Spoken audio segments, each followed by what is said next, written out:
Please don't forget to like and subscribe to help the channel.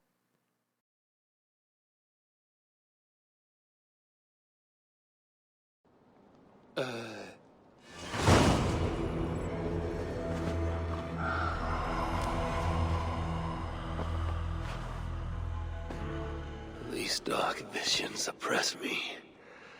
The warm light of wakefulness is sweet relief. And yet, I must see more, wherever the darkness leads me.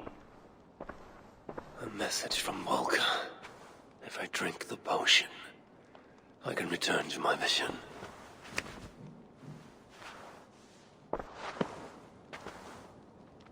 These new visions of Odin trouble me. Am I alone in seeing them? Or do the tales of Svartalfheim hold some other meaning? Perhaps I should warm my bones by the fire. Gather my thoughts for a moment.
Tove, how have you been? The fire made me think of the myths and legends Sven loved. Would you indulge me with a tale? I would be glad to hear of Svartalfheim.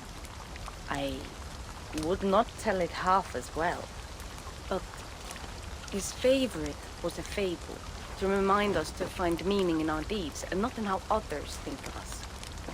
Svartalfheim was not short of legendary dwarven blacksmiths. Everyone has heard of Ivaldi, of Brucker and Sindri. But this tale is of a stonemason. He lived as far south as he could, where Gunnar meets Randvi. His workshop sat upon the shoreline. Obsessed with glory, his love of masonry had all but died. He scoured the shore, seeking precious stones washed up from other realms.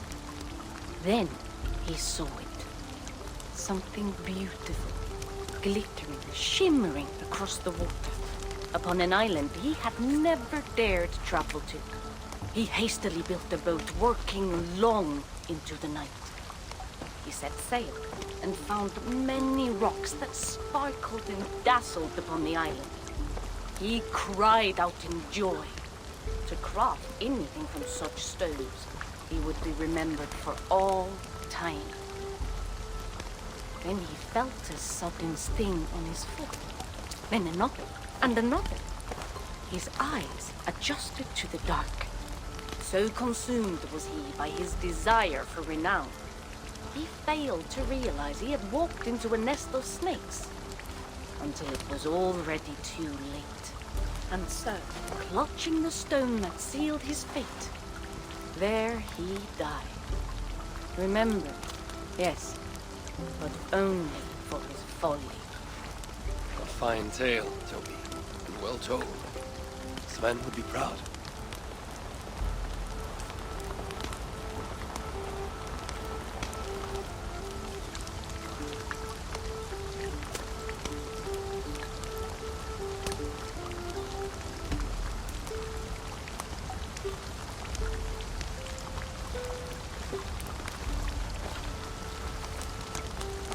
Are you and Bridget well? Of course. The flames soothe my mind, as do the tales told here. You have one to share, Gunnar. A legend of Svartalfheim. Aye. A story of a king who could not see the wood for the trees. Ragnarok, greatest of dwarven kings. Within his palace in Gulnamar, he wanted for nothing except an heir. Ragnarok and his wife had grown old. Perhaps too old. Late one night, consumed with worry, Ragnarok walked in the shadow of his vast mountain-top palace, tears in his eyes. The great king! What ails you? A voice said. Afraid, Ragnarok saw no one. Who goes there? He replied. Then he saw who addressed him. A vast and ancient tree, perhaps almost as old as Ymir himself.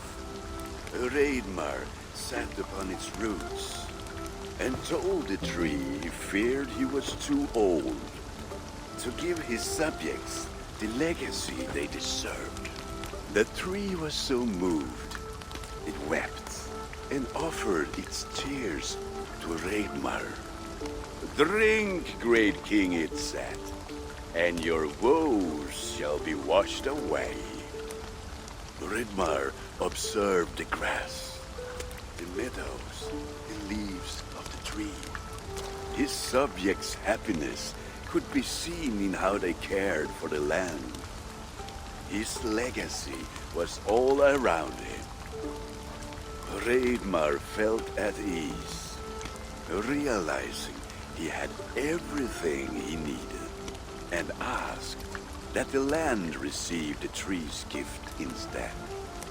The tree's happy tears flowed evermore, enriching the land. 9 moons passed, and a baby's cry rang through Ragnarok's palace. Long would dwarves place gifts in the weeping tree's roots, in memory of Ragnarok and his kindness that shaped all he touched. All things happen when they should, old friend. I hope so.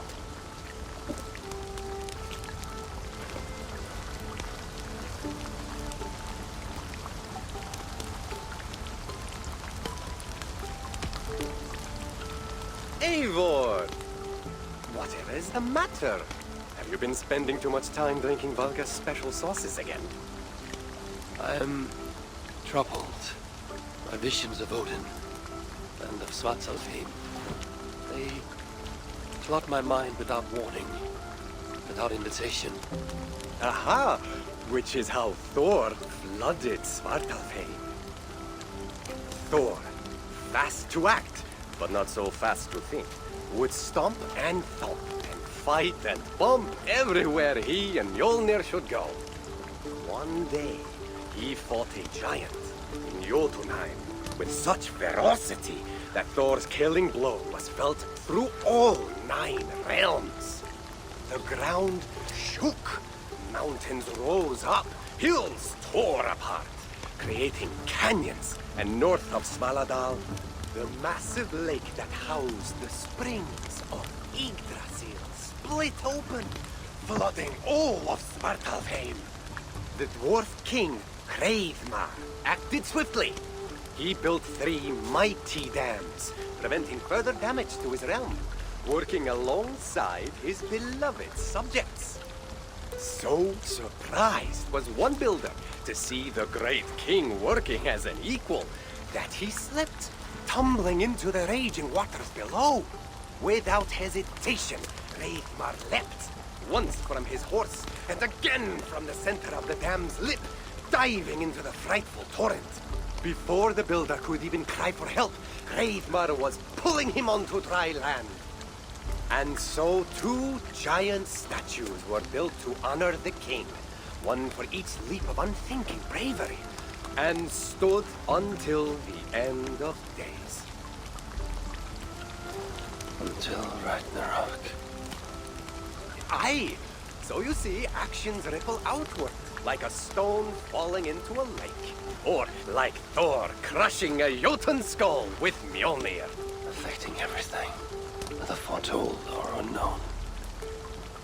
I fear my tale has only worsened your concerns. No, a good story is a log that feeds a mind's flame. Thank you, friend.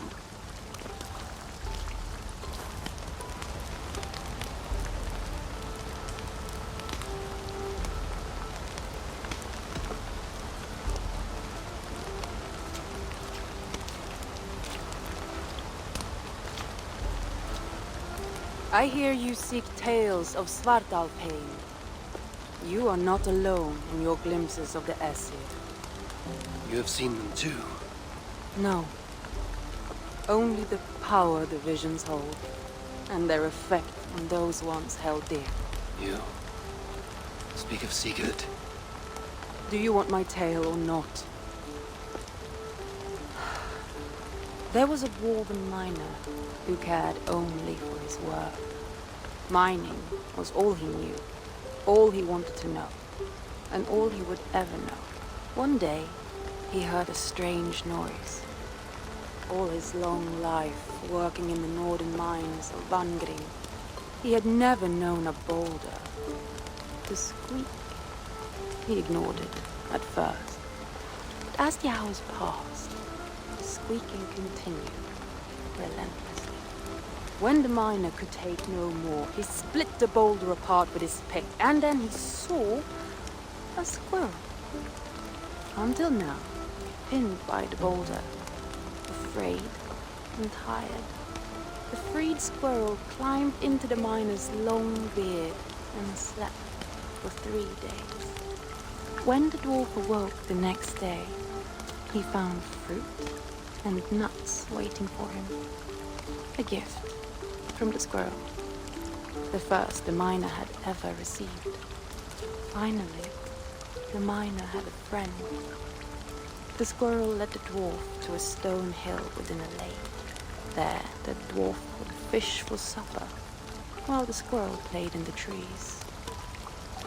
One night, watching his fishing line, the dwarf drifted off to sleep, smiling, enjoying the happy squeaks of his friend above. When the sun rose, its light did not find the dwarf, for he had turned to stone, his short-lived bliss captured evermore. The squirrel? It never left his side, hoping his friend would awaken, just as the miner had waited for the squirrel to do the same. Sigurd is not lost to us.